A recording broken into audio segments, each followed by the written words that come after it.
Ana llegó a mi despacho en Madrid un martes de octubre. Tenía los ojos enrojecidos de tanto llorar. Tenía 35 años, pero en los últimos meses parecía haber envejecido una década de golpe. En sus manos llevaba una carpeta llena de documentos legales, fotografías y una orden judicial que había destrozado su vida. Sus dos hijos, Lucas de 7 años y Emma de 5, habían sido entregados en custodia temporal a su suegra. La razón que figuraba en el expediente era la siguiente. Se alegaba que Ana Martínez era supuestamente adicta a las drogas y que no estaba en condiciones de cuidar a sus propios hijos. Me llamo Elena Moreno. Llevo 25 años como jueza de familia en los tribunales de Madrid. He visto innumerables disputas de custodia, divorcios amargos en los que los padres usan a los hijos como armas, abuelos que luchan por derechos de visita. Pero este caso era distinto. Era el caso de una madre viuda, que apenas 6 meses antes había perdido a su esposo y aún estaba de luto, acusada falsamente de drogadicción por su propia suegra con un único objetivo: arrebatarle a sus hijos.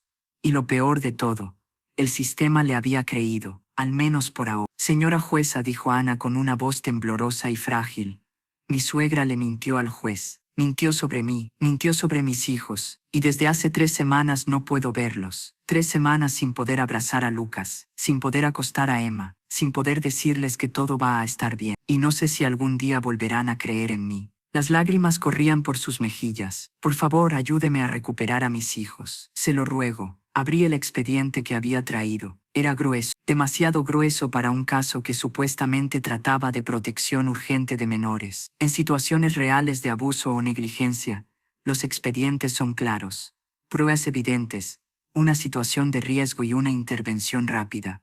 Pero este expediente estaba lleno de papeles vacíos, fotografías tomadas desde ángulos extraños, declaraciones de testigos con lenguaje vago, testimonios jurados que parecían decir mucho, pero que en realidad no decían nada concreto. Era el tipo de expediente que hace saltar banderas rojas inmediatas para cualquier jueza con experiencia. Cuénteme todo desde el principio, le dije. Desde el día en que murió su esposo. No se apresure, necesito entender exactamente cómo llegamos hasta aquí. Ana asintió. Se secó los ojos con un pañuelo arrugado que claramente llevaba usando desde hacía días. Respiró hondo y comenzó a hablar.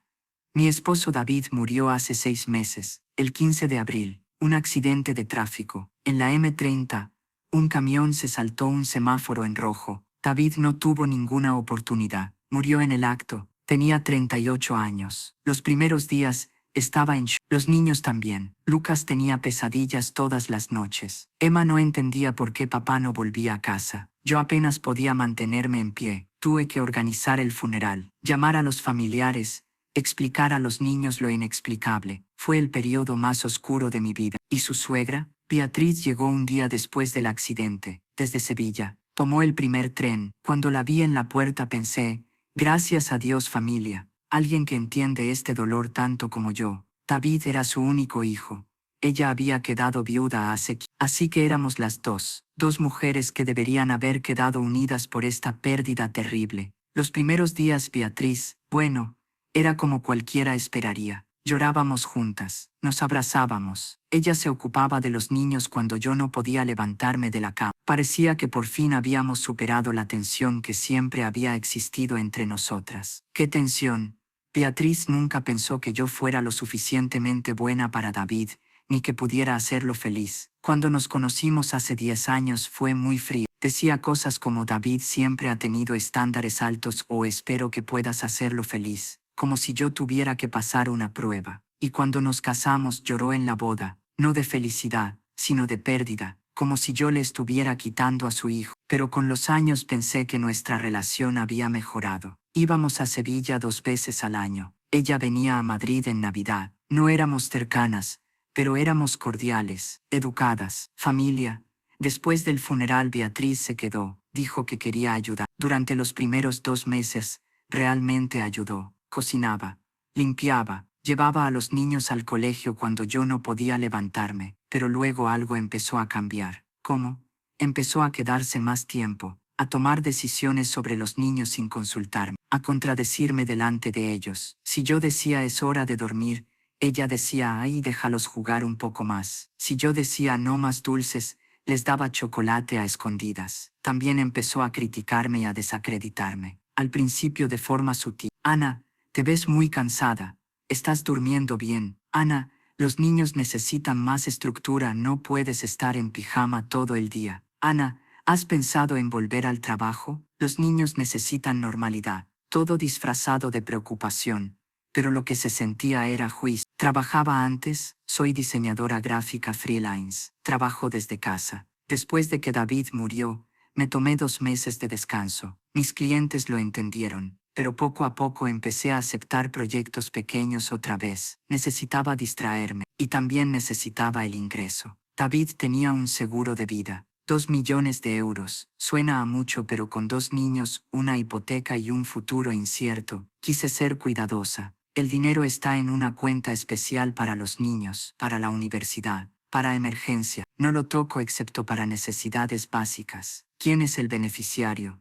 Los niños, Lucas y Emma. Yo soy la tutora legal que administra el fondo hasta que cumplan 18 años. Algo cruzó el rostro de Ana, una comprensión tardía. Dios mío, es por eso, es por el dinero, ¿verdad? Asentí lentamente.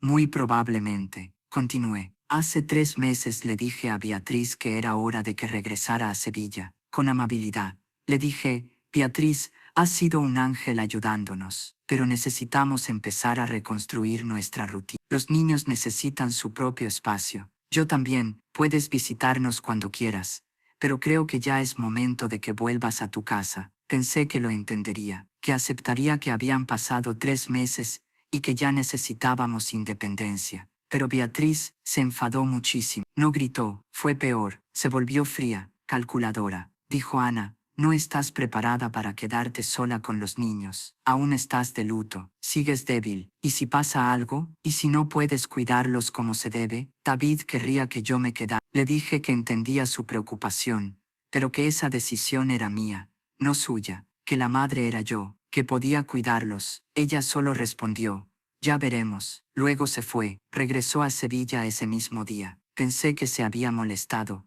pero que se le pasaría. Pero 3 semanas después, recibí una citación judicial. Beatriz había presentado una demanda para obtener la custodia temporal de Lucas y Emma. Se me encogió el estómago. Ya había visto esto antes. Abuelos que creen tener más derechos de los que realmente tienen, aunque normalmente eso nace de un amor genuino, aunque mal encaminado. Esto, en cambio, esto parecía mucho más oscuro.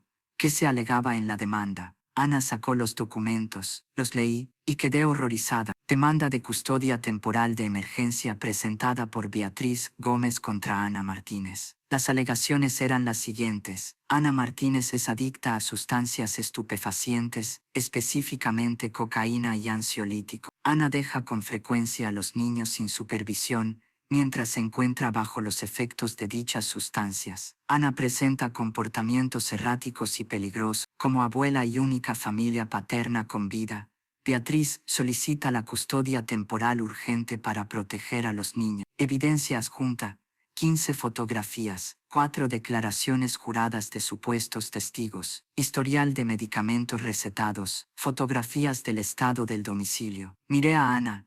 ¿Alguna de estas acusaciones es cierta? No, ninguna. Nunca he consumido drogas en mi vida, jamás, ni siquiera marihuana en la universidad. En cuanto a los ansiolíticos, sí, mi doctora me recetó un medicamento después de que David murió, porque no podía dormir, pero lo tomé exactamente en la dosis prescrita, durante 2 meses. Luego lo dejé porque no me gustaba cómo me hacía sentir. Eso no es una adicción, es un tratamiento médico adecuado para un duelo traumático. ¿Y las fotografías? Aún no las he visto. El juez las mostró en la audiencia de emergencia, pero yo estaba en shock. No pude procesar exactamente qué eran. Abrí la carpeta de evidencia que había logrado obtener del expediente judicial, y lo que vi me llenó de ira. Fotografía 1, una mesa con polvo blanco encima. Primer plano, parecía cocaína.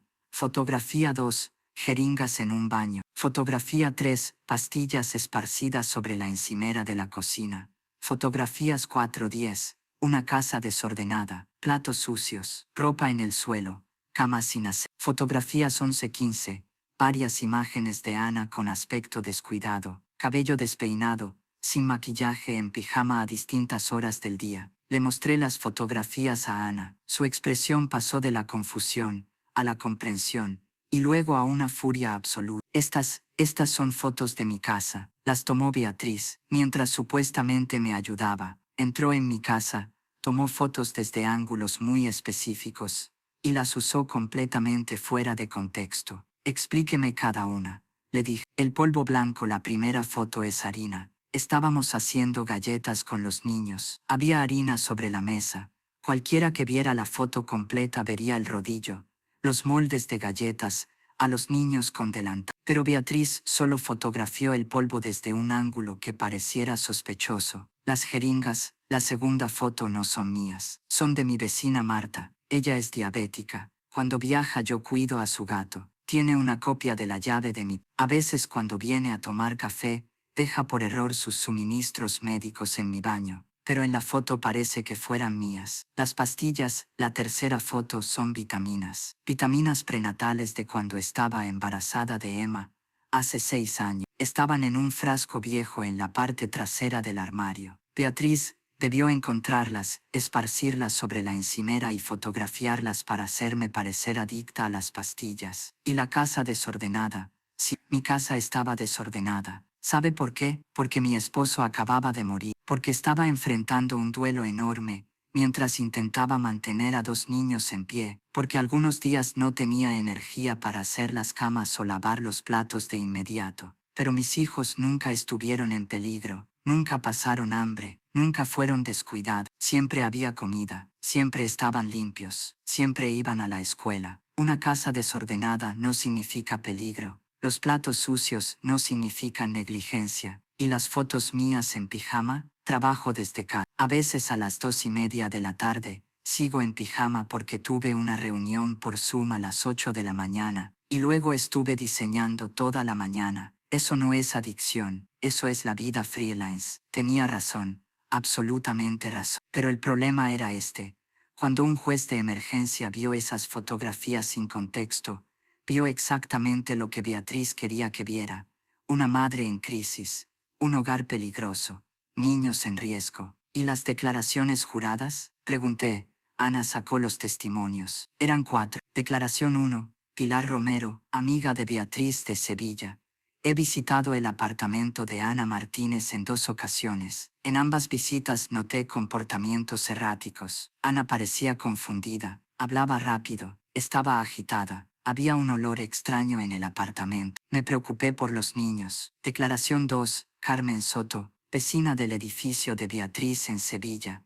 Beatriz ha compartido conmigo su preocupación por sus nietos. Durante llamadas telefónicas, he escuchado a los niños llorando de fondo. Beatriz dice que Ana deja a los niños solos con frecuencia. Como vecina preocupada, consideré que los niños necesitaban un entorno más estable. Declaración 3. Roberto Gómez, primo de David, residente en Málaga. En el funeral de David, noté que Ana parecía distante. No lloraba como cabría esperar. Parecía casi insensible. Me pregunté si estaba bajo la influencia de algo. Desde entonces, Beatriz me ha informado del deterioro de Ana. Tenía preocupaciones por el bienestar de Lucas y Emma. Declaración 4. Lucía Fernández, supuesta experta en adicciones. He revisado el historial de prescripciones de Ana Martínez. Se le recetaron lorazepam y zolpidem de manera simultánea. Esto indica un patrón preocupante de búsqueda de medicación para controlar la ansiedad y el sueño. Según mi experiencia, esto puede derivar en abuso de sustancias. Ana temblaba de rabia. Pilar y Carmen ni siquiera me conocen, dijo.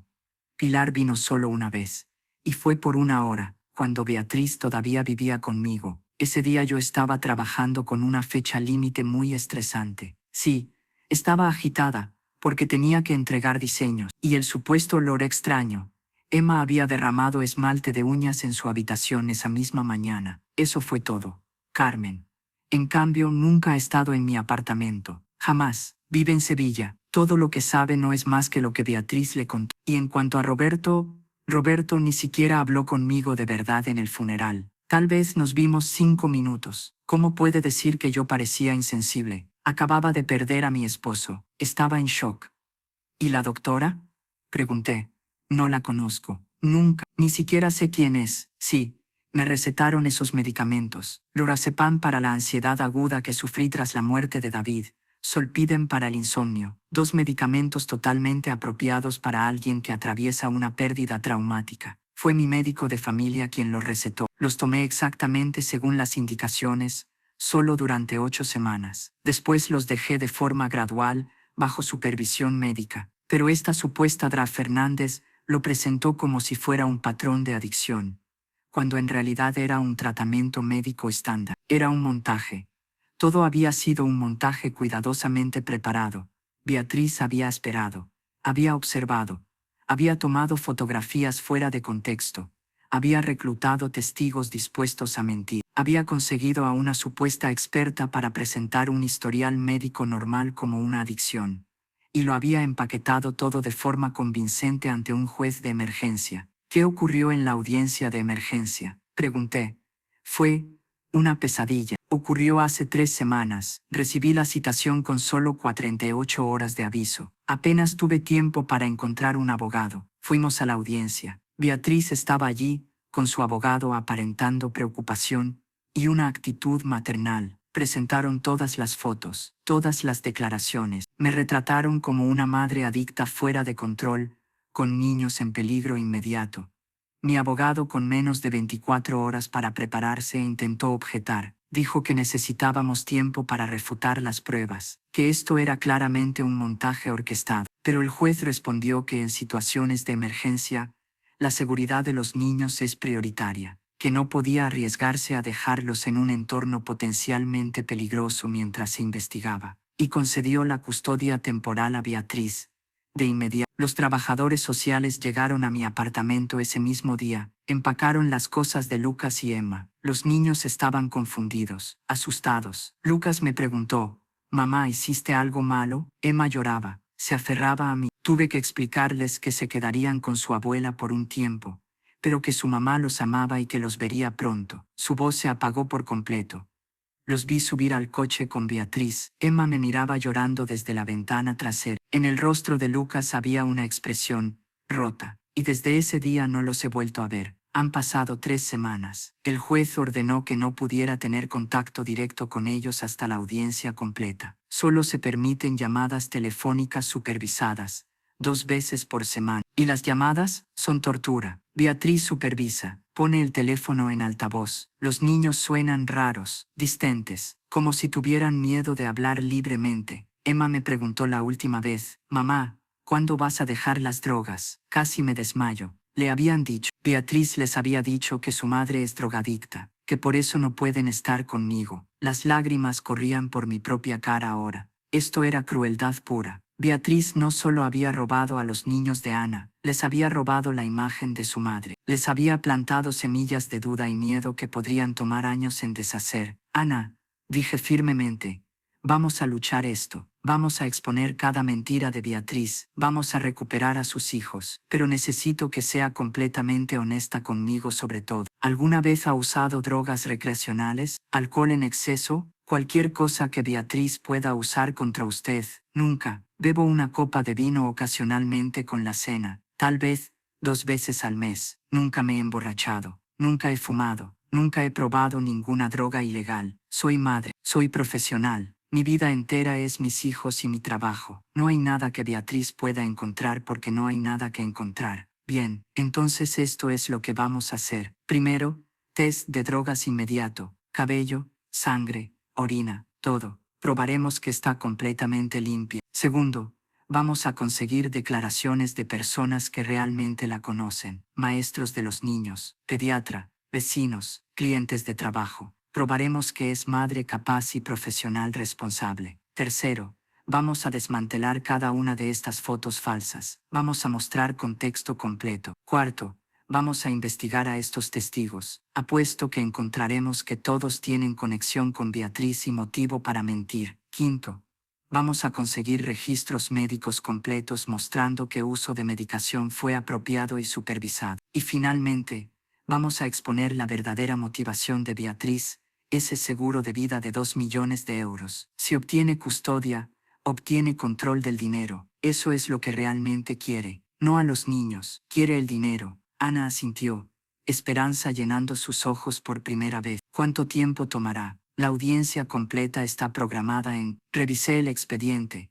2 semanas. Tenemos 2 semanas para construir caso completo. Va a ser trabajo intenso, pero lo lograremos. Y sus hijos volverán a casa. Lo que no le dije fue mi otra preocupación. 2 semanas es mucho tiempo para niños pequeños. 2 semanas donde Beatriz tenía acceso completo, donde podía seguir envenenando sus mentes contra su madre, donde podía cimentar su control. Teníamos que movernos rápido. Esa noche me fui a casa pensando en el caso. En Ana, madre viuda todavía procesando pérdida del amor de su vida, ahora enfrentando pérdida de sus hijos. En Lucas y Emma, confundidos y asustados, separados de su madre en momento cuando más la necesitaba. Y en Beatriz, mujer que estaba dispuesta a destrozar a su propia nuera y traumatizar a sus propios nietos por dinero. Codicia disfrazada de preocupación abuelesca. Era uno de los casos más viles que había visto, y estaba determinada a ganar. Los días siguientes estuvieron marcados por un trabajo intenso y agotador. Ana y yo,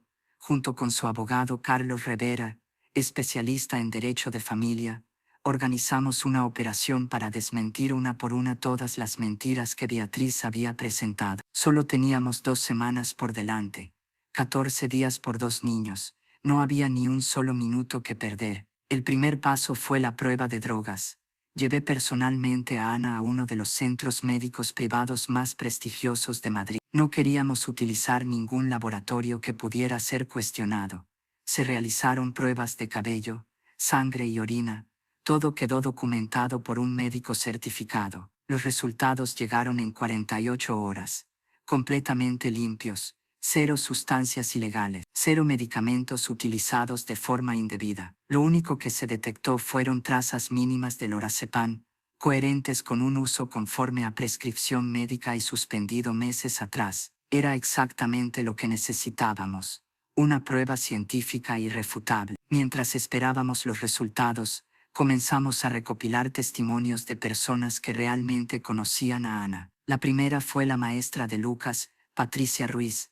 Había sido su profesora durante 2 años. Ana es una madre ejemplar, declaró la señora Ruiz en su testimonio grabado. Lucas nunca falta a clase, siempre llega puntual, siempre está limpio, bien alimentado y con las tareas completas. Ana asiste a las reuniones de padres. Se ofrece como voluntaria en los eventos escolares. Cuando David falleció, hablé con Ana sobre cómo apoyar a Lucas en su proceso de duelo. Ella fue muy proactiva, contactó con el orientador escolar y mantuvo una comunicación constante conmigo. Tras la muerte de su padre, por supuesto noté cambios en Lucas, estaba más tranquilo y más callado, más triste, pero nunca mostró signos de negligencia o abuso. Jamás llegó sucio o con hambre. Nunca mencionó haber sido dejado solo ni haber presenciado conductas preocupantes por parte de su madre. Al contrario, cuando dibujaba escenas familiares, siempre representaba a su madre como una figura protectora y cariñosa. Y hace 3 semanas, cuando Lucas dejó de venir a la escuela de forma repentina, me preocupé. Llamé a Ana. Estaba destrozada. Me contó sobre la custodia temporal. Me quedé en shock. La Ana que yo conozco es una madre dedicada, no una adicta negligente. Si tuviera que declarar bajo juramento, diría sin dudarlo que Ana Martínez es plenamente capaz de cuidar a su hijo. También obtuvimos una declaración similar de la maestra de Emma, Gabriela Torres. Emma estaba en el jardín de infancia. La señorita Torres afirmó que Emma era una niña feliz, bien adaptada, y que siempre hablaba de su madre con cariño y amor. Después hablamos con el pediatra de los niños, el doctor Javier Mendoza. Había sido su médico desde que nacieron. Lucas y Emma siempre acuden a sus controles periódicos. Sus vacunas están al día. Su desarrollo es normal. Nunca he observado signos de abuso ni de negligencia. Tras la muerte de David, programé citas adicionales para supervisar cómo los niños estaban afrontando el duelo. Ana los llevó con diligencia. Hablamos de señales de alerta. Evaluamos opciones de terapia infantil. Ana siguió todas mis recomendaciones sin excepción. Como médico, si sospechara que Ana consumía sustancias o ponía a sus hijos en peligro, tendría la obligación legal de reportarlo.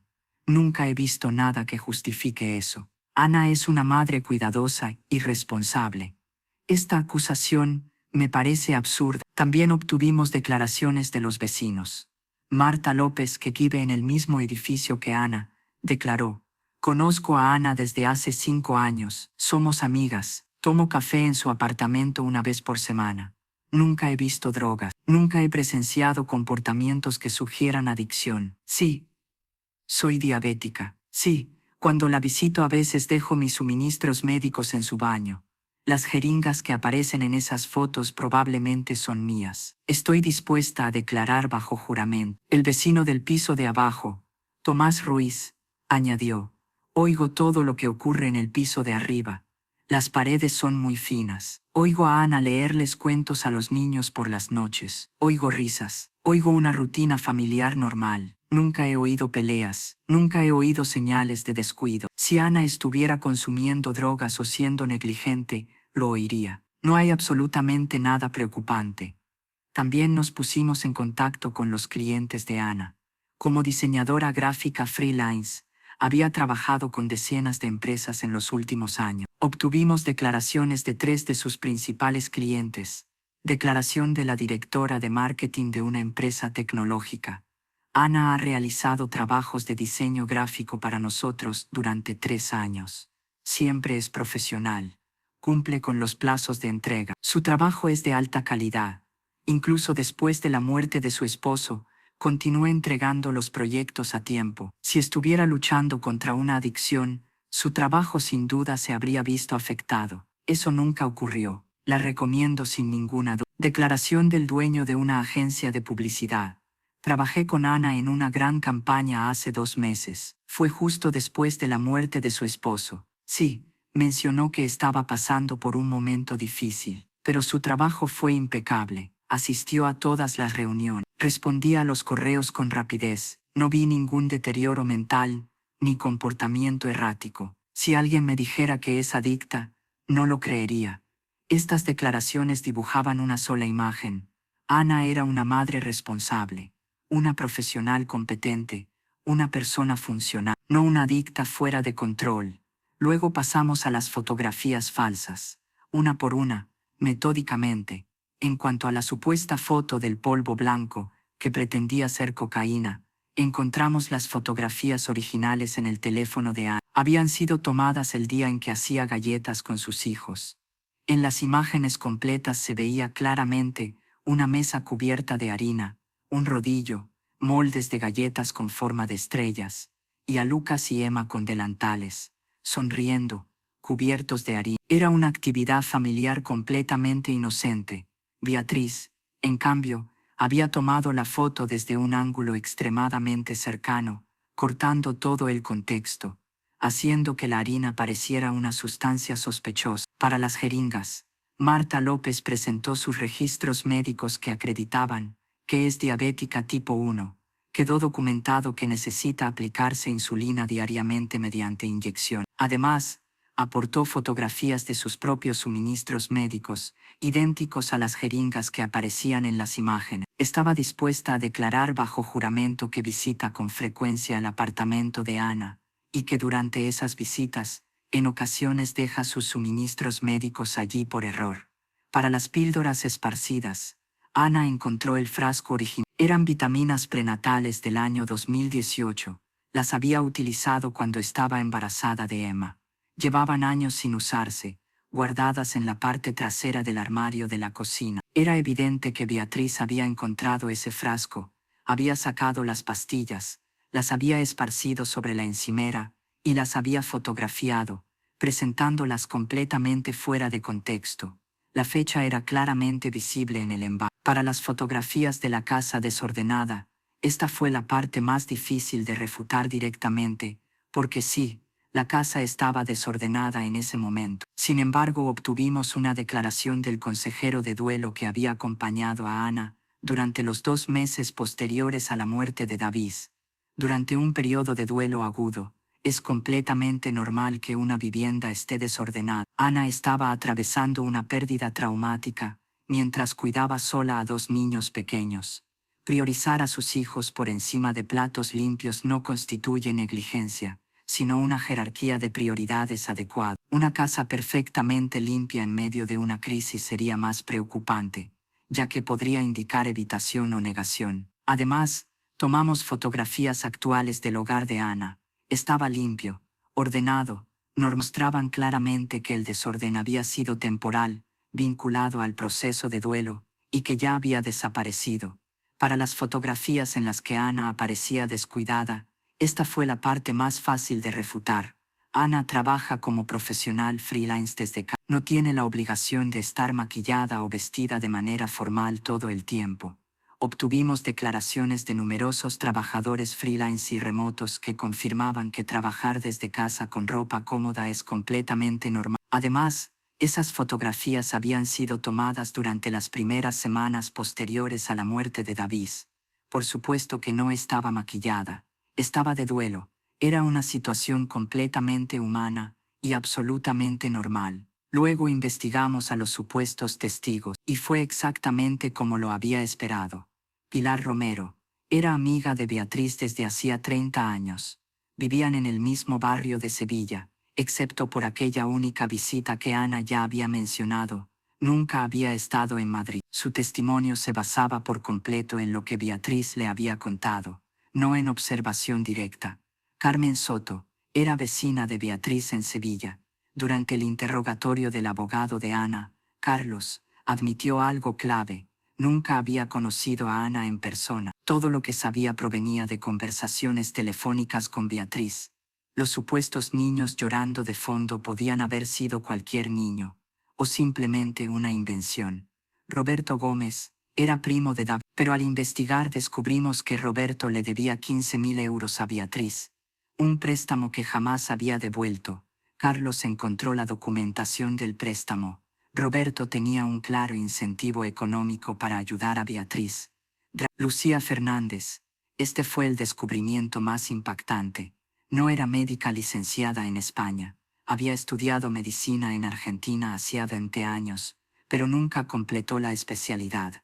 No tenía autorización para ejercer la medicina en España. Es decir, presentarse como experta en adicciones era, en sí mismo, un fraude. Y no fue ninguna sorpresa descubrir que pertenecía al entorno familiar de Beatriz. Su supuesto análisis del historial médico de Ana era completamente antiprofesional y falso. Cada uno de los testigos quedó expuesto como mentiroso, incompetente o motivado por intereses económicos. Ninguno tenía credibilidad. Además, revisamos el historial médico completo de Ana. Su médica de cabecera, la de Isabel Mora, presentó una declaración detallada. Ana Martínez es mi paciente desde el año 2. En abril de este año, su esposo falleció en un accidente traumático. Posteriormente desarrolló síntomas de duelo complicado, insomnio severo y ataques de pánico. Le receté lorazepam, 0,5 miligramos, según necesidad, con un máximo de 2 comprimidos diarios, para la ansiedad aguda, y zolpidem 10 miligramos antes de dormir, para el insomnio. Ana tomó la medicación exactamente como fue prescrita y solo durante asistió a consultas de seguimiento cada 2 semanas. Supervisé su evolución de manera cuidadosa. Cuando los síntomas comenzaron a disminuir, la ayudé a suspender la medicación de forma gradual para evitar cualquier síndrome de abstinencia. Durante todo el proceso mostró plena cooperación y adherencia al tratamiento. En ningún momento presentó el más mínimo indicio de abuso de medicamentos ni de búsqueda de sustancias. No solicitó dosis más altas. No pidió renovaciones anticipadas de la receta. No mostró ningún signo de dependencia. Su uso fue completamente apropiado, tal como se describe en los manuales médicos para el manejo del duelo traumático. Calificar este tratamiento como adicción o como un patrón de uso preocupante es médicamente absurdo e irresponsable. Mientras construíamos la defensa de Ana, también investigamos la verdadera motivación de Beatriz, y encontramos algo de valor incalculable. El historial financiero de Beatriz demostraba que atravesaba serias dificultades económicas, pensión de viudez, y 200 euros mensuales, hipoteca de su apartamento en Sevilla, 500 euros mensuales, deudas de tarjetas de crédito, 8.000 euros solicitó de préstamo bancario, hace 6 meses, rechazada por mal historial crediticio. En resumen, Beatriz estaba financieramente asfixiada, y además estaba el seguro de vida de Davis. 2 millones de euros. Ese dinero se encontraba en una cuenta fiduciaria a nombre de Lucas y Emma, hasta que los niños cumplieran 18 años. La tutora legal y administradora del fondo era Ana, pero si Beatriz obtenía la custodia, ella se convertiría en la tutora. Y eso significaba lo siguiente: el control del dinero pasaría a sus manos, podría utilizarlo bajo el concepto de gastos de crianza. La supervisión judicial sería mínima. Era una motivación perfecta. Beatriz no solo quería quedarse con sus nietos, quería los 2 millones de euros para pagar sus deudas, para vivir con comodidad, para asegurar su futuro. Y para lograrlo, estaba dispuesta a destruir a una madre. Carlos contrató a un investigador privado para seguir a Beatriz durante esa semana. Lo que descubrió fue extremadamente revelador. Beatriz estaba reuniendo con agentes inmobiliarios en Madrid. Estaba visitando apartamentos grandes, apartamentos con precios entre ¿Con qué dinero pensaba pagar algo así? La respuesta era evidente. Estaba contando con tomar el control del fondo del seguro de vida. Además, con orden judicial y de manera completamente legal, obtuvimos autorización para interceptar algunas conversaciones telefónicas de Beatriz. En una de ellas, Beatriz le decía a una de sus amigas: cuando tenga a los niños de forma permanente, por fin podré darles la vida que merecen. Un apartamento mejor, un colegio mejor, y yo también tendré seguridad. Ana desperdició esa oportunidad. Yo no lo haré. Aquello era una confesión implícita. No lo hacía por amor a los niños. Lo hacía por dinero. Carlos también descubrió algo más. Beatriz había consultado con abogados sobre la custodia de abuelos en España. En particular había hecho estas preguntas: si obtengo la custodia, el control del fondo fiduciario pasa a mis manos, y necesito autorización judicial para realizar gastos. Las notas del abogado eran muy claras. El interés de Beatriz no estaba en el bienestar emocional de los niños, sino en el dinero. Mientras tanto, los niños seguían viviendo con Beatriz. Ana solo podía hablar con ellos 2 veces por semana, a través de llamadas telefónicas supervisadas. Esas llamadas eran desgarradoras. Emma, de 5 años, había empezado a preguntar: «Mamá, ¿cuándo te vas a curar?». Lucas, de 7 años, estaba más reservado. Preguntaba en voz baja: «Mamá, la abuela dice que podríamos quedarnos aquí mucho tiempo. ¿Eso es verdad?». Ana intentaba tranquilizarlos sin asustarlos. «Mamá está bien, cariño. No estoy enferma. Todo es un malentendido. Pronto volverán a casa conmigo». Pero en las voces de los niños se percibían la duda y el miedo. Beatriz estaba trabajando en sus mentes. Desde hacía 3 semanas les repetía que su madre tenía un problema, su madre necesitaba ayuda, y que quizás sería mejor quedarse con la abuela. Y esa era la forma más cruel de arrancar a unos hijos de su madre. Era alienación parental en tiempo real, y cada día que pasaba, ese veneno se hundía más profundo. Teníamos que actuar rápido.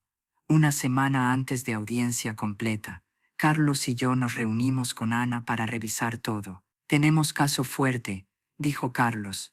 «Muy fuerte. Test de drogas limpio, testimonios de docenas de personas que la conocen, fotos falsas expuestas, testigos de Beatriz desacreditados, motivación financiera de Beatriz probada». «¿Pero qué? ¿Pero qué?», preguntó Ana, ansiosa. «Pero Beatriz también ha tenido 3 semanas con los niños, 3 semanas para posicionarse como salvadora. Juez va a hablar con Lucas y Emma, va a preguntarles dónde quieren estar, y si Beatriz los ha manipulado suficientemente, ellos van a decir que quieren quedarse con ella», terminó Ana, voz quebrándose. «Posiblemente, niños son influenciables, especialmente niños que ya están traumatizados por pérdida de padre. Beatriz es figura familiar, representa estabilidad, al menos en sus mentes. Y si ella les ha dicho que mamá está enferma, entonces tenemos que prepararnos para eso», dije. «Vamos a solicitar psicólogo infantil como parte de audiencia, profesional que pueda evaluar si los niños han sido manipulados. Alguien que pueda ver más allá de lo que los niños dicen superficialmente a lo que realmente sienten. Y tenemos que confiar en que juez vea la verdad, que reconozca montaje de Beatriz por lo que es. Ana asintió, pero vi miedo en sus ojos, miedo de que incluso con toda evidencia del mundo sistema pudiera fallarle, que Beatriz pudiera ganar porque había movido primero, había plantado duda, había tomado a los niños cuando Ana era más vulnerable. Esa noche Ana me llamó tarde, eran las 11 p.m. Jueza Moreno, ¿puedo hacerle una pregunta personal? Por supuesto. ¿Tiene hijos? No, nunca tuve esa bendición, pero he pasado 25 años protegiendo niños de otros. Entonces entiende que ser madre no es solo biología, es cada noche despierta cuando tienen fiebre, es cada rodilla raspada que besas, es cada miedo que calmas, es cada sueño que nutre. Yo soy la madre de Lucas y Emma, no porque di a luz a ellos aunque lo hice, sino porque he estado ahí para cada momento de sus vidas. Y Beatriz, ella los ve 2 veces al año, en Navidad y en verano. Ella no sabe que Lucas tiene miedo de oscuridad, que Emma solo come manzanas si están cortadas en cuartos, no en mitades, que Lucas ama dinosaurios pero solo los herbívoros porque los carnívoros son muy fuertes, que Emma duerme con peluche de koala que le dimos en su 3er cumpleaños. Ella no sabe nada de quiénes son realmente, pero en 3 semanas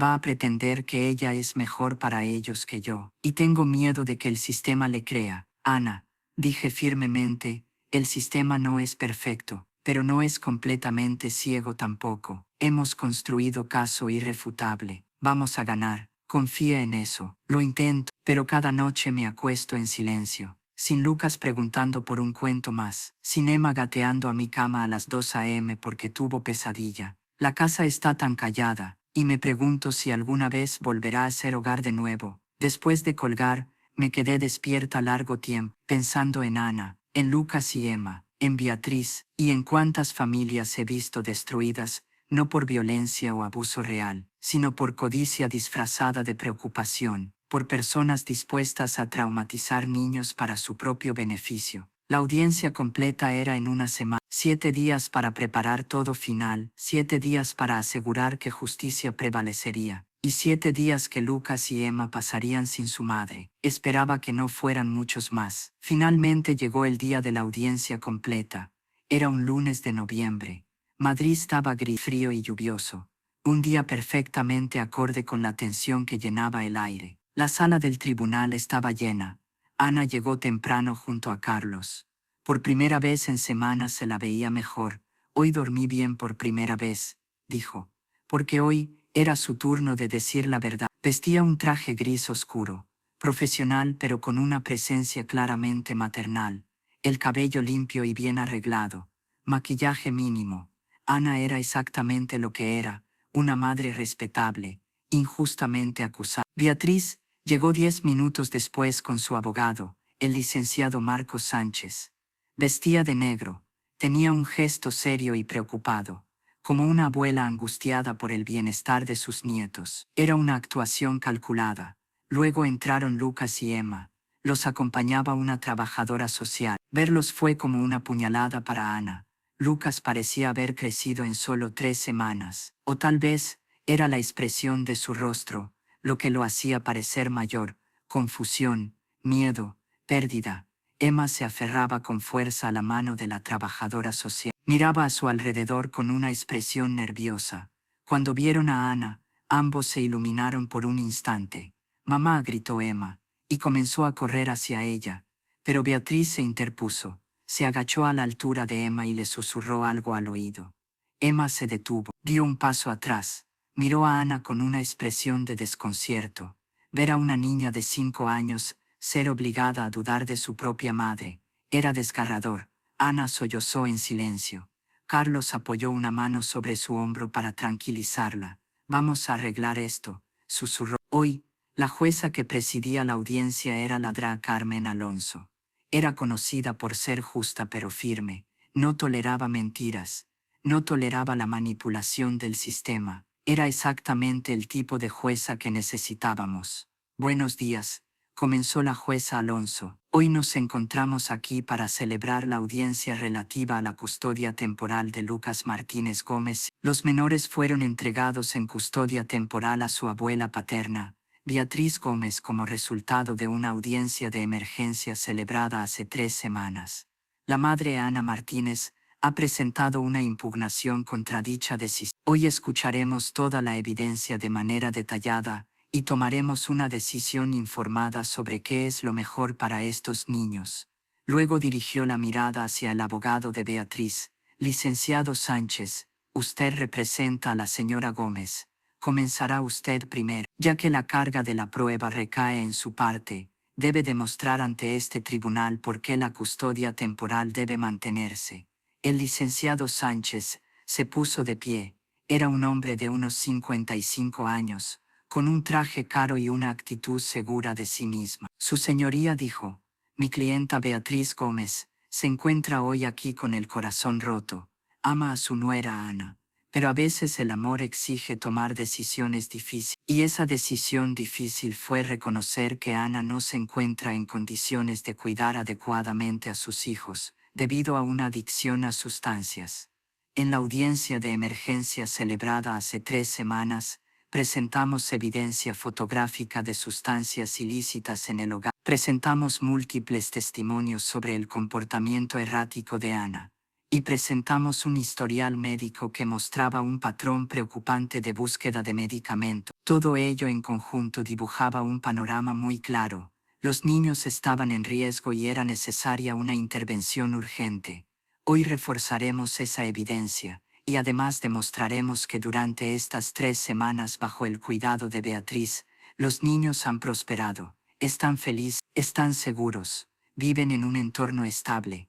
Nuestra postura es la siguiente: devolver a los niños a Ana significaría regresarlos a un entorno nuevamente peligroso. Beatriz no desea arrebatarle los hijos a su madre, pero como abuela y como único familiar paterno con vida tiene el deber de protegerlos, incluso si es necesario protegerlos de su propia madre. Fue un opening statement sólido, manipulador, pero efectivo. Presentaba a Beatriz como una mujer renuente obligada a hacer lo correcto. Luego fue el turno de Carlos. Su señoría comenzó: lo que está a punto de escuchar es uno de los abusos más descarados del sistema judicial que he presenciado en mis 15 años de ejercicio en el derecho de familia. Beatriz Gómez no está interesada en el bienestar de sus nietos. Lo que la motiva es tomar el control del fondo fiduciario de 2 millones de euros que estos niños heredaron de su padre. Cada una de las fotografías presentadas en la audiencia de emergencia ha sido sacada de contexto o directamente fabricada. Cada uno de los testigos proviene de personas con vínculos personales o financieros con Beatriz, y ninguno conoce realmente a Ana. El supuesto historial de adicción no es más que un tratamiento médico estándar, prescrito y supervisado correctamente por una doctora con licencia, para tratar un duelo traumático. Hoy presentaremos pruebas toxicológicas que demuestran que Ana está completamente limpia. Escuchará los testimonios de docenas de personas que realmente la conocen: maestros, médicos, vecinos, clientes. Todos confirmarán que Ana es una madre responsable y una profesional. Y dejaremos al descubierto la verdadera motivación de Beatriz: pura codicia disfrazada de preocupación abuelesca. Ana Martínez perdió a su esposo hace 6 meses. No merece perder también a sus hijos. Estos niños necesitan a su madre más que nunca. Y hoy probaremos, sin dejar lugar a la menor duda, que su lugar está junto a ella. Los opening statements habían definido claramente el campo de batalla. Ahora llegaba el momento de las pruebas. El licenciado Sánchez llamó a su primer testigo, Beatriz Gómez. Beatriz se sentó en el estrado. Se veía tranquila, preocupada y contenida, como una abuela amorosa forzada a una situación imposible. Señora Gómez, preguntó Sánchez, ¿podría describir su relación con sus nietos? Lucas y Emma son mi vida, respondió Beatriz. Desde que nacieron, he estado presente en sus vidas. Visitas regulares, llamadas telefónicas, regalos. Soy la única abuela que les queda con vida. Los padres de Ana fallecieron antes de que los niños nacieran. Por eso siento una responsabilidad especial. ¿Cuándo empezó a preocuparse por el bienestar de los niños? Después de que mi hijo David murió en el accidente, vine a Madrid de inmediato. Vi que Ana estaba luchando. Era comprensible, acababa de perder a su esposo. Pero esa lucha empezó a afectar a los niños. No cocinaba. La casa siempre estaba desordenada. Los niños parecían perdidos. ¿Qué fue lo que específicamente la preocupó? El comportamiento de Ana era inestable. A veces estaba excesivamente enérgica. Hablaba muy rápido. Otras veces estaba casi inmóvil como apagada. Dormía y despertaba a horas extrañas. Permitía que los niños vieran televisión todo el día. Un día la encontré a las 3 de la tarde en pijama. Había olvidado recoger a Lucas del colegio. Tuve que ir yo. ¿Observó alguna evidencia de consumo de droga? No drogas directamente, pero había señales. Un polvo blanco sobre la mesa que no supo explicar adecuadamente. Jeringas en el baño, pastillas por todas partes, y su comportamiento, cambios bruscos de humor, era compatible con consumo de sustancia, que la llevó a tomar una acción legal. Se llegó a un punto de quiebre cuando le dije que debía regresar a Sevilla. De repente, se volvió hostil. Dijo que no necesitaba mi ayuda, que podía manejarlo todo sola. Pero yo sabía que no podía, veía cómo empeoraba, y sabía que si yo me iba, nadie estaría vigilando la situación, nadie protegería a Lucas y Emma. Como su abuela, como el último vínculo que les quedaba con su padre fallecido, sentí que tenía que actuar. Era un testimonio convincente, presentado con una emotividad contenida. Beatriz era buena actriz. Carlos pasó al contrainterrogatorio. Señora Gómez, usted dice que está profundamente preocupada por sus nietos. ¿Con qué frecuencia los visitaba antes de la muerte de David? Bueno, vivimos en ciudades distintas. De Sevilla a Madrid son varias horas de viaje, así que tal vez 2 o 3 veces al año. 2 o 3 veces al año, y las llamadas telefónicas también eran irregulares. Estoy ocupada con mi propia vida. Entonces, para que quede claro, hasta la muerte de David, usted tenía un contacto limitado con sus nietos, pero ahora de repente, está tan preocupada que considera necesario obtener la custodia completa de ellos. Mi preocupación siempre estuvo ahí, simplemente no tenía una razón para actuar antes. Entonces hablemos de su situación financiera. Es cierto que tiene deudas de tarjeta de crédito por 8.000 euros. Beatriz se puso tensa. ¿Qué tiene eso que ver con este caso? Por favor, responda a la pregunta. Si tengo algunas deudas, nada que no pueda manejar, y es cierto que su solicitud de un préstamo bancario fue rechazada hace 6 meses. Eso es un asunto privado. Es un asunto altamente relevante porque establece motivación. ¿Es usted consciente de que si obtiene la custodia de Lucas y Emma, también obtendrá el control del fondo fiduciario de 2 millones de euros? Ese dinero es para los niños. Pero como tutora legal, usted administraría ese fondo. Podría usarlo bajo el concepto de gastos de crianza. Comprar un apartamento más grande, mejores colegios, ropa, viajes, todo por supuesto para el beneficio de los niños, y con una supervisión judicial muy limitada. Eso es muy ofensivo. No estoy haciendo esto por dinero. ¿Ah, no? Entonces, ¿por qué estuvo reuniéndose con agentes inmobiliarios para ver apartamentos valorados entre 400? Si los niños se quedaban conmigo de forma permanente, necesitaríamos un espacio más grande. Dada su situación financiera actual, ¿con qué dinero planeaba comprar esos apartamentos? Eso no es asunto suyo. Al contrario, es exactamente nuestro asunto. Esto demuestra que usted tenía un plan financiero basado en obtener el control del fondo de los niños. Esa es su verdadera motivación aquí. No es así, no el amor por sus nietos, sino la codicia por su dinero. Objeción, gritó el licenciado Sánchez. Es una pregunta sugestiva y acusatoria. Objeción aceptada. Licenciado Rivera, reformule la pregunta. Señora Gómez, ¿está usted motivada, al menos en parte, por el acceso a ese dinero? No, solo quiero que mis nietos vivan de la mejor manera posible, pero el daño ya estaba hecho. La jueza Alonso había visto cómo Beatriz se ponía a la defensiva, cómo respondía de manera evasiva. Las semillas de la duda ya habían sido sembradas. Luego Sánchez llamó como testigo a Pilar Romero, la amiga de Beatriz de Sevilla. Pilar repitió su declaración anterior. Dijo que había visitado el apartamento de Ana y que había observado comportamientos erráticos. Carlos destrozó su credibilidad en el contrainterrogatorio. ¿Cuántas veces estuvo usted en el apartamento de Ana? Una vez, y basándose en una sola visita de 1 hora decidió que Ana era adicta. Bueno, también estaban las cosas que Beatriz me contó. Entiendo, entonces su testimonio no se basa en una observación directa, sino en chismes de segunda mano que escuchó de su amiga. ¿Es correcto? Yo, supongo. Los demás testigos de Beatriz se derrumbaron de la misma manera. Carmen Soto admitió que nunca había conocido a Ana en persona. Roberto Gómez, bajo presión, confesó que le debía 15.000 euros a Beatriz. La supuesta Fernández ni siquiera se presentó. Cuando Carlos la amenazó con exponerla como una fraude, se asustó y decidió no testificar. Para la pausa del almuerzo, el caso de Beatriz estaba prácticamente hecho pedazos. Después del receso fue el turno de Carlos, su primera testigo, la propia Ana. Ana se sentó en el estrado con calma. Tenía las manos entrelazadas frente a ella. Mientras hablaba, miraba directamente a la jueza Alonso. Señora Martínez, ¿ha usado alguna vez drogas ilegales en su vida?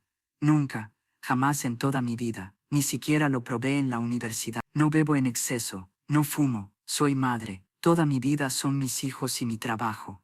¿Qué puede decirnos sobre las fotografías presentadas por la señora Gómez? Ana explicó las fotografías una por una. La harina, las jeringas que pertenecían a Marta, las vitaminas antiguas, la casa desordenada durante el periodo de duelo. Para cada fotografía tenía una explicación lógica, y Carlos presentó las pruebas que respaldaban esas explicaciones. Las fotografías completas que mostraban la realidad, la declaración de Marta sobre las jeringas, el frasco de vitaminas con la fecha visible, y los medicamentos que le fueron recetados después de la muerte de David. Mi doctora me recetó lorazepam para la ansiedad aguda y Zolpidem para el insomnio. Ambos son tratamientos estándar para el duelo traumático. Los tomé exactamente en la dosis prescrita durante 8 semanas. Luego los dejé de forma gradual bajo la supervisión de mi doctor. No era una adicción, era un tratamiento médico adecuado. Carlos presentó la declaración de la DRAS Mora y confirmó cada punto. Luego presentó ante el tribunal las pruebas toxicológicas de Ana, completamente limpias. La jueza Alonso examinó los resultados con atención. Después Carlos llamó a los testigos uno tras otro, los maestros de ambos niños, el pediatra, los vecinos, los clientes, el consejero de duelo, uno tras otro, todos dibujaron el mismo retrato. Ana era una madre dedicada, una profesional competente, una persona responsable. Ninguno había visto jamás señales de consumo de sustancias ni de negligencia. Era abrumador. Testigo tras testigo, cada acusación de Beatriz se derrumbaba. Pero el momento más poderoso llegó cuando llamaron al estrado a la psicóloga infantil, la Dra. Sofía Vargas. La Dra. Vargas había pasado 3 horas esa misma mañana con Lucas y Emma. Su evaluación fue devastadora para Beatriz. Tras la evaluación exhaustiva que realicé, mi conclusión profesional es que estos niños han sido víctimas de alienación parental, dijo alguien, y basándome en lo que los niños relataron, considero que se trata de su abuela. Les ha dicho que su madre está enferma, que tiene un problema y que no puede cuidarlos adecuadamente. ¿Cómo llegó a esa conclusión?, preguntó Carlos. El lenguaje que utilizan los niños claramente no es propio de ellos, explicó la Dra. Vargas. La niña de 5 años, Emma, me dijo, mamá tiene un problema con las medicinas. Esa no es la forma en que un niño de 5 años describiría una situación de manera espontánea. Esa frase le fue enseñada. Lucas fue aún más claro, continuó. Me dijo, la abuela dice que mamá necesita curarse antes de que podamos volver a casa. De nuevo, se trata de un lenguaje implantado, dirigido. ¿Y los niños realmente aman a su madre?, preguntó Carlos. Absolutamente, respondió la Dra. Vargas sin dudar. Cuando les pedí que dibujaran a su familia, ambos colocaron a su madre en el centro del dibujo, como una figura grande y sonriente. Se dibujaron a sí mismos junto a ella. Dibujaron la casa en la que vivían juntos. Estos, concluyó, son dibujos de niños que aman a su madre y la extrañan. Y cuando mencioné posibilidad de volver con mamá, los ojos de Emma se iluminaron. Dijo, ¿de verdad? ¿Cuándo? Lucas fue más cauteloso. ¿Ha sido más afectado por la alienación?, preguntó. Pero abuela dice que no es seguro. Le aseguré que mamá es perfectamente segura y capaz. Vi relief en su rostro. Estos niños quieren estar con su madre. Están confundidos por mensajes contradictorios que han recibido. En su opinión profesional, ¿separar a estos niños de su madre está causándoles daño? Inmenso daño. Perdieron a su padre hace 6 meses. Ahora han perdido acceso a su madre. Están siendo forzados a dudar de ella. Esto es traumático. Si continúa, el daño psicológico podría ser permanente. Cuando Vargas terminó, vi lágrimas en ojos de Ana. También vi pánico en rostro de Beatriz. La juez Alonso tomó receso de 30 minutos para revisar toda la evidencia. Cuando regresó, su expresión era seria. He revisado cuidadosamente toda la evidencia presentada hoy. He considerado testimonios de ambas partes, y he llegado a conclusión clara. La orden de custodia temporal otorgada hace 3 semanas fue basada en información incompleta y engañosa. Las fotografías presentadas por señora Gómez están completamente descontextualizadas. Los testigos carecen de credibilidad. La caracterización de tratamiento médico apropiado de Ana como adicción es médicamente infundada. Por el contrario, la evidencia presentada por Ana Martínez es abrumadora. TEC de drogas limpio. Docenas de testigos creíbles confirmando que es madre capaz. Evaluación psicológica mostrando que niños están siendo perjudicados por separación. Y evidencia preocupante de que señora Gómez puede estar motivada por acceso a fondo fiduciario en lugar de genuino interés en bienestar de niños. Por lo tanto, la orden de custodia temporal es revocada efectiva inmediatamente. Custodia completa de Lucas y Emma Martínez Gómez es devuelta a su madre Ana Martínez. Ana colapsó en sollozos. Carlos la abrazó. Yo también estaba llorando. Justicia finalmente estaba prevaleciendo. Pero la jueza no terminó. Adicionalmente, señora Gómez, estoy profundamente preocupada por aparente alienación parental que ha ocurrido en últimas 3 semanas. Es inaceptable que use tiempo con nietos para socavar relación con su madre. Por lo tanto, sus derechos de visita serán suspendidos durante 6 meses. Durante ese tiempo, Ana y niños tendrán oportunidad de reunificarse sin su interferencia. Después de 6 meses, si Ana elige, pueden reconsiderar visitas supervisadas, pero solo si hay evidencia de que usted no continuará intentando alienar a los niños. ¿Me entiende? Beatriz estaba blanca. Pero son mis nietos. Tengo derecho. Sus derechos no incluyen traumatizar niños o mentir a tribunales. Sea agradecida de que no estoy refiriendo este caso a Fiscalía por perjurio y abuso del sistema judicial, aunque todavía puedo hacerlo si Ana decide presentar cargos. El mazo cayó. Era final. Los niños podían ir a casa. Inmediatamente, trabajadora social trajo a Lucas y Emma. Cuando vieron a Ana de pie, brazos abiertos, vacilaron solo un segundo. Luego Emma corrió. Mamá. Lucas siguió más lentamente. Pero cuando llegó, se derrumbó en brazos de Ana. Lo siento, mamá. Abuela dijo. Pero yo sabía, te extrañé tanto. Los 3 lloraban, abrazados. Era imagen más hermosa y desgarradora. Familia reunida después de trauma innecesario. Beatriz se levantó para irse. Lucía derrotada, vieja. La máscara de abuela preocupada había caído. Solo quedaba mujer amargada que había perdido Gamble por dinero y ahora había perdido todo. Su único hijo estaba muerto. Su nuera la odiaba. Sus nietos le tenían miedo y su reputación estaba destrozada. Al salir, Ana la miró. Por un momento pensé que Ana diría algo, pero solo abrazó a sus hijos más fuerte. No había nada que decir. Beatriz había hecho su elección. Ahora viviría con consecuencias. La reunificación trajo consigo días de adaptación. Ana llevó a Lucas y Emma de regreso a casa, a su verdadero hogar, y tuvieron que volver a reconectar. No fue inmediato. 3 semanas de separación y alienación habían dejado huellas. Emma se adaptó más rápido. Tenía 5 años. Su memoria era más corta y su capacidad de perdonar mayor. La primera noche en casa, como siempre, trepó a la cama de Ana a las 2:00 de la madrugada. Mamá, tuve una pesadilla. Ana la abrazó. Se le llenaron los ojos de lágrimas, mezcla de alivio y felicidad. Estoy aquí, cariño. Siempre estoy contigo. Lucas fue más difícil. A los 7 años comprendía más, había oído más cosas, cargaba con más preguntas.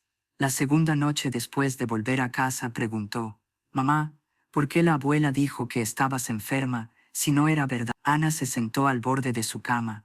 eligiendo las palabras con cuidado. A veces los adultos cometen errores, grandes errores. La abuela estaba confundida sobre qué era lo mejor para ustedes. Y en esa confusión, dijo cosas que no eran ciertas. Pero lo importante es esto: yo nunca estuve enferma, nunca estuve en peligro, y jamás los habría puesto en peligro. Entonces, ¿por qué nos separaron de ti? Porque todos, a veces, nos equivocamos. Personas que no nos conocían lo suficiente escucharon cosas sobre mí que no eran verdad y se asustaron. Querían protegerlos. Pero ahora todo está claro. La jueza vio la verdad y ahora estamos juntos otra vez y nadie volverá a separarnos. ¿Lo prometes? Lo prometo con todo mi corazón. Lucas la abrazó en ese mismo instante, y Ana sintió que algo dentro de él se relajaba. La tensión que había estado cargando durante semanas por fin empezaba a disiparse. Ana también organizó terapia para los niños. La psicóloga que había testificado, Ladra Vargas, recomendó a una terapeuta especializada en trauma y alienación parental, Ladra Mónica Ruiz. Durante los 6 meses siguientes, Lucas y Emma asistieron a sesiones semanales. Al principio fue difícil.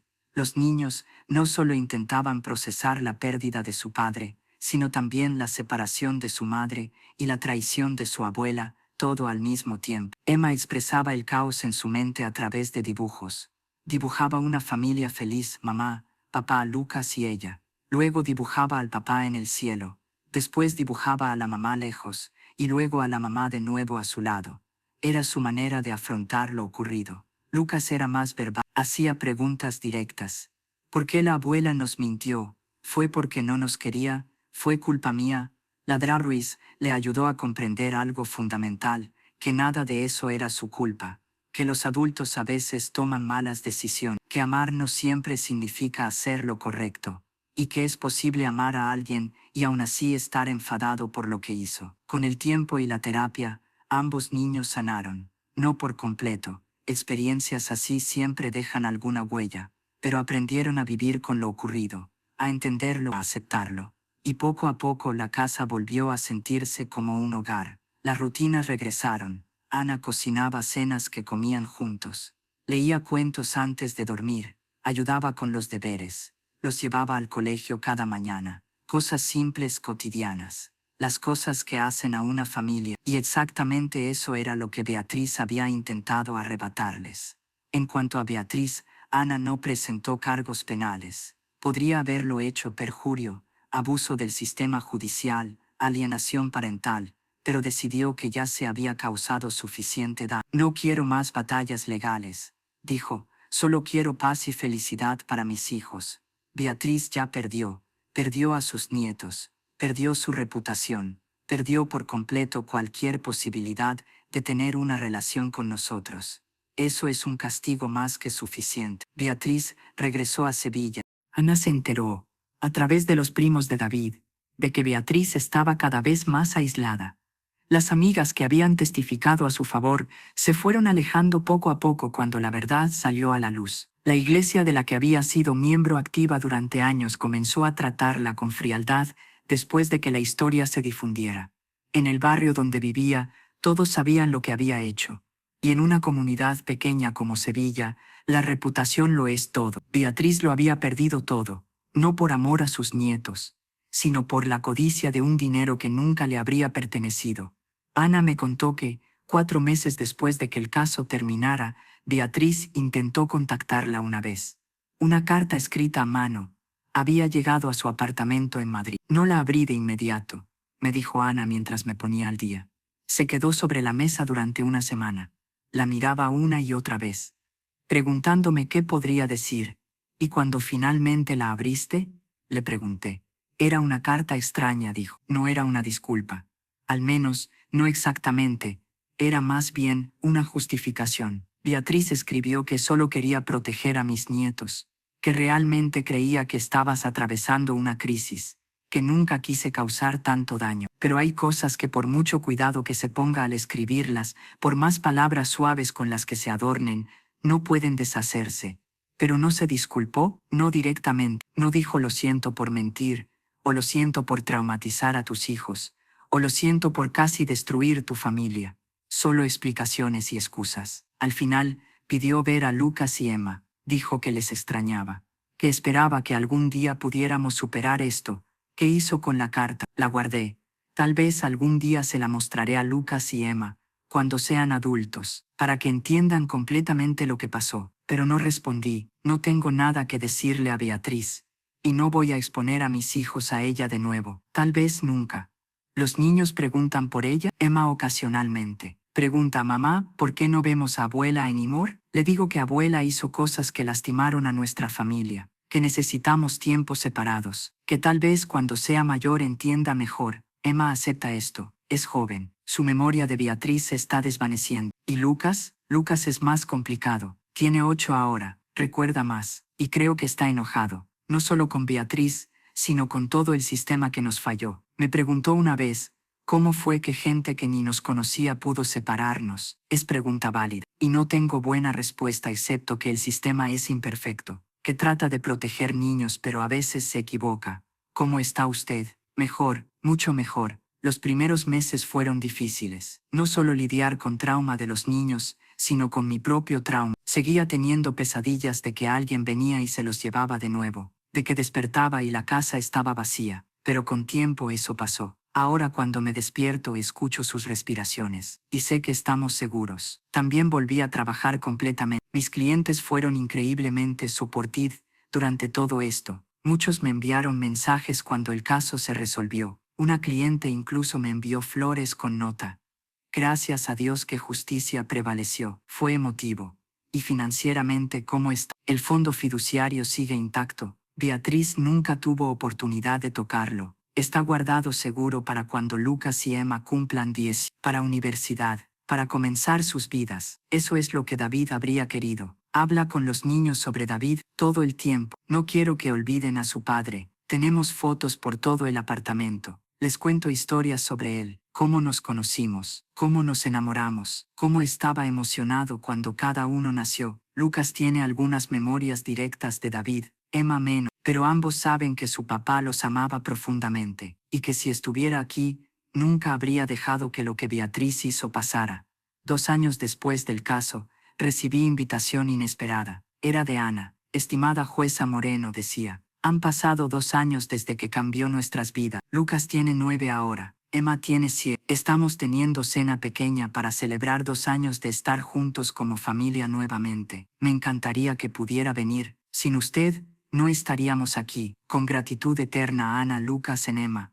Fui. Era sábado de mayo. Tarde soleada en Madrid. El apartamento de Ana estaba lleno de luz y risas. Lucas y Emma corrieron a saludarme cuando llegué. Jueza Elena, gritó Emma abrazando mis piernas. Mamá dice que usted nos ayudó a volver a casa. Ayudé un poco, dije, pero su mamá hizo la mayoría del trabajo. Ella luchó por ustedes. Lucas, más reservado, ofreció su mano para estrechar. Gracias, dijo seriamente, por creer en mamá. Me rompió el corazón. Este niño de 9 años ya había aprendido que el mundo no siempre es justo, que a veces tienes que luchar por lo que es correcto. Lecciones que ningún niño debería tener que aprender tan joven. La cena fue hermosa. Ana había cocinado comida favorita de los niños.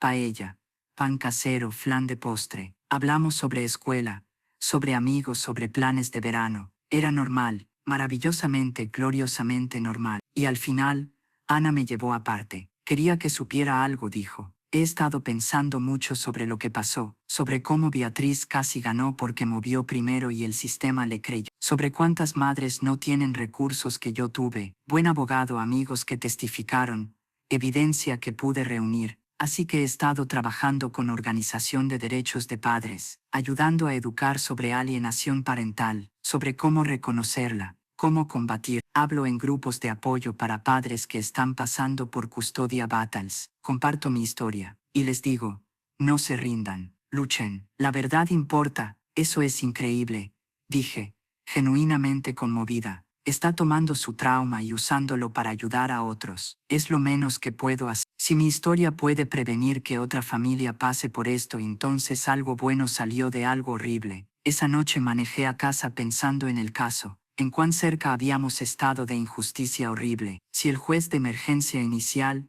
Hubiera sido más exacto si Ana no hubiera tenido recursos para contratar buen abogado, si testigos no hubieran estado dispuestos a testificar, si test de drogas no hubiera sido tan definitivo, si psicóloga infantil no hubiera sido tan perspicaz. Cualquiera de estas cosas pudo haber cambiado resultado, y Lucas y Emma podrían haber crecido sin su madre, creyendo mentiras sobre ella controlados por abuela codiciosa. El sistema judicial no es perfecto, comete errores, y este caso estuvo a punto de convertirse en uno de ellos. Pero lo que me dio esperanza fue esto. Cuando se presentaron todas las pruebas de forma completa, cuando se le dio tiempo para ver la verdad en su totalidad, el sistema judicial finalmente funcionó, la justicia prevaleció. No fue fácil, no fue rápido, pero ocurrió al final. 3 años después del caso, Beatriz murió. Ana recibió una llamada de uno de los primos de David. Un ataque al corazón. Había muerto sola en su apartamento de Sevilla. Nadie la encontró durante 2 días. Cuando Ana recibió la noticia me llamó. No sé cómo debería sentirme, dijo. Una parte de mí está triste. Era la madre de David, la abuela de mis hijos. Pero la otra parte no siente nada. Como si Beatriz hubiera muerto para mí hace 3 años, el día que hizo lo que hizo. ¿Vas a ir al funeral? Le pregunté. No, dijo. No puedo fingir un dolor que no siento. Y no voy a exponer a Lucas y a Emma a eso. Ellos apenas recuerdan a Beatriz ahora. No hay ninguna razón para revivir ese trauma. ¿Te sientes culpable por sentirte así? A veces, respondió, pero luego recuerdo lo que casi me hizo. Lo que le hizo a mis hijos. Y la culpa desaparece. Beatriz tomó sus propias decisiones, vivió con las consecuencias, y ahora está muerta. Tal vez por fin haya encontrado paz, pero no le debo mi dolor. Me pareció una respuesta sana. Ana había sanado lo suficiente como para poner límites. Había entendido que perdonar no significa olvidar, que soltar la rabia no implica honrar a quien te hizo daño. 5 años después del caso recibí otra invitación, esta vez para graduación de Lucas de primaria. Ana escribió. Lucas específicamente pidió que viniera. Dice que usted es parte de nuestra familia ahora. Sería honor tenerla allí. Fui. Ver a Lucas recibir su certificado, sonriente y confiado, fue emotivo. Este era el niño que hace 5 años estaba confundido, asustado, separado de su madre. Ahora era preadolescente articulado con planes para futuro. Quería ser abogado, dijo, para ayudar a familias como la nuestra. Emma, ahora 10, era alegre y extrovertida. Hacía gimnasia, tenía grupo grande de amigas, no mostraba señales obvias de trauma de lo que había pasado. Claro, probablemente había efectos que no veíamos, pero superficialmente, era niña normal feliz, y eso era victoria en sí. Después de ceremonia, Lucas vino a hablar conmigo. Jueza Moreno, ¿puedo preguntarle algo? Por supuesto, Lucas. ¿Por qué ayudó a mamá? Quiero decir, supongo que es su trabajo, pero se sintió como más que eso. Se sintió como que realmente le importábamos. Tuve que parpadear lágrimas antes de responder. Lucas, he sido jueza durante 30 años. He manejado miles de casos, y cada uno importa, pero algunos casos te tocan diferentemente. Tu mamá vino a mí desesperada. Había sido injustamente acusada. Sus hijos habían sido tomados, y vi en sus ojos amor puro, amor maternal que no se puede fingir. Supe inmediatamente que estaba diciéndome verdad, y supe que tenía que ayudar. Y si no hubiera ganado, ¿qué habría pasado con nosotros? No quiero pensarlo, pero afortunadamente la verdad ganó. Y ahora estás aquí, graduándote, planificando futuro brillante. Eso es lo que importa. Cuando sea abogado, dijo Lucas seriamente, quiero ser como usted. Quiero ayudar a personas que el sistema está fallando. Quiero luchar por familias. Serás abogado excelente, le dije. Ya tienes la pasión. Ya entiendes por qué importa. Mientras escribo esto, han pasado 7 años desde el caso original. Ana ahora tiene 42. Lucas tiene 14. Emma tiene 12. Siguen viviendo en Madrid. Siguen siendo familia feliz y unida. El trauma de lo que Beatriz hizo ha disminuido con tiempo. Ya no define sus vidas. Es parte de su historia. Pero no toda su historia. Ana se casó de nuevo el año pasado, hombre amable llamado Roberto, que conoció en grupo de apoyo de viudos. Es padre también.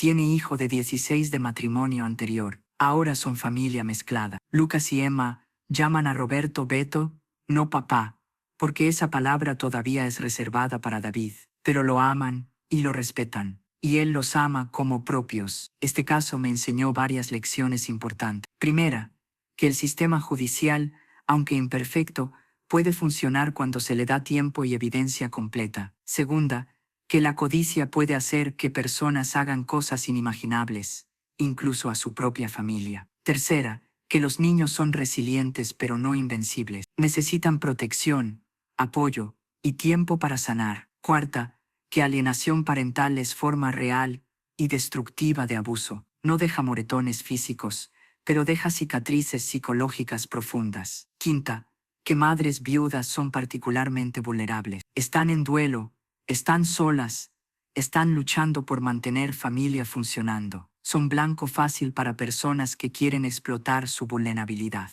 Y sexta, que a veces justicia no es solo sobre aplicar ley, es sobre ver humanidad detrás de caso. Es sobre reconocer cuando alguien está siendo injustamente atacado y tener coraje de luchar por ellos. Ana Martínez podría haber perdido sus hijos si uno o dos factores hubieran sido diferentes, si hubiera tenido menos recursos, si jueza de audiencia completa hubiera sido menos diligente, si testigos no hubieran sido tan creíbles, cualquier cosa, pero no perdió, porque verdad importa, evidencia importa, y personas dispuestas a luchar por justicia importan. Ahora, cuando veo a Ana y sus hijos, prósperos, felices sanando, me recuerda por qué hago este trabajo. No cada caso termina bien, no siempre ganamos, pero cuando sí ganamos, cuando justicia prevalece, cuando familia es preservada, no hay sentimiento mejor. Esta historia es para todas las madres falsamente acusadas, para todos los niños atrapados en batallas de justicia, para todos los que han sido traicionados por familia que supuestamente los amaba. La historia dice: no se rindan, luchen, reúnan evidencia, encuentren buenos abogados, hablen su verdad, porque la verdad eventualmente sale a luz, y cuando lo hace, es poderosa, más poderosa que cualquier mentira, más poderosa que cualquier manipulación, más poderosa que codicia. La verdad liberó a Ana y sus hijos, y la verdad puede liberarte a ti también. Esta historia está dedicada a cada padre luchando por sus hijos, a cada niño separado injustamente de padre amoroso, y a todos los que trabajan en sistema de justicia familiar con integridad y compasión. La familia es sagrada, y cuando alguien intenta destruirla por codicia, merecen enfrentar consecuencias completas. Pero más importante, las víctimas merecen ser escuchadas, creídas y restauradas. Siempre vale la pena luchar por la verdad. Siempre